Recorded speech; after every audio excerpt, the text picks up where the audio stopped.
Friends, big boss की contestant अर्चना गौतम इकलौती ऐसी कंटेस्टेंट है जिनके बारे में राइटली कहा जा सकता है कि हेट मी और love me but you can not ignore me.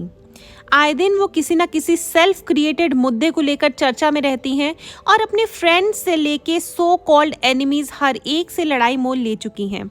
उन लड़ाइयों में कुछ लड़ाइयाँ स्पेशली जो शिव के साथ हुई थी वो तो ऐसी थी जिनका हर्जाना भुगतने के लिए उन्हें घर से बेघर तक होना पड़ा था। बहरहाल वापस आके भी अर्चना अपने असली अवतार में ही नजर आ रही हैं और इस बार उन्होंने जिसको निशाने पर लिया है वो और कोई नहीं बल्कि टीना दत्ता है।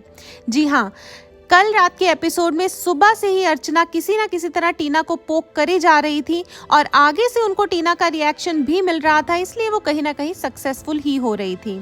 उन्होंने टीना को हाइजीनिटी को लेकर काफ़ी कुछ सुनाया और बिना बात उनके मुद्दों में दखलंदाजी दी, जिससे कि टीना को काफ़ी ज़्यादा इरिटेशन हो रही थी।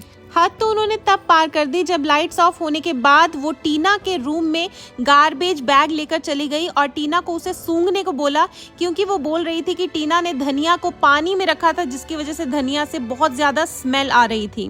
टीना को ये बात भी बिल्कुल बर्दाश्त नहीं हुई और उन्होंने बहुत ज़्यादा लड़ाई की और उनके साथ ही निम्रत भी उस कमरे में मौजूद थी। वो सो चुकी थी जिसकी वजह से निम्रत को भी काफ़ी ज़्यादा इरिटेशन हुई।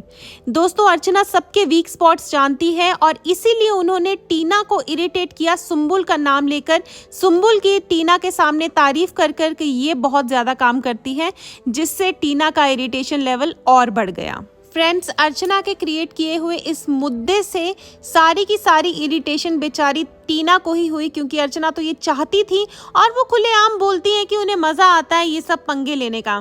तो दोस्तों, आप क्या समझते हैं, क्या अर्चना का ऐसा करना सही है या उनको अपनी हरकतों पे थोड़ा सा लगाम देना चाहिए?